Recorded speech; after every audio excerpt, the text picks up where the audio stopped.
This is the second part of the process of making soap.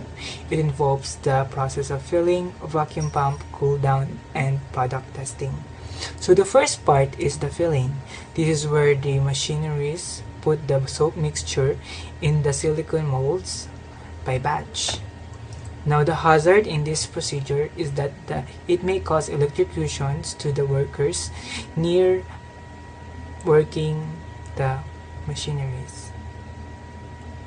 Now the OSH rule and regulations that involves in this kind of hazard is that 1040, also known as the Health and Safety Committee, and the 1120, the hazardous work processes. Now to prevent this and mitigate the measure, you have to use signs that states it might cause electrocution, such as here. In the sign, it involves danger, electrocution, risk. Now, the second part is the vacuum pump. Here are the examples found in the internet. In this process, the soap molds were pumped for them to fill in and soak up in the silicone mold, so there will be no air bubbles. Now, hazard involved in this process is extreme pressure, and the OSH rule and regulations is that 1030, or also known as the training and accreditation. Now, to prevent and to mitigate the measure of these vacuum pumps, proper training is required. TESTA offers soap making in one of its courses. Now here we can see two people working in the machine, and it involves at least a supervisor for them to be guided. Now the second part to the last is cool down. So you can see here different variation of soaps were seen stacked up in the shelves for them to dry. Now here hazard involved is electrocution and contamination of bacterium.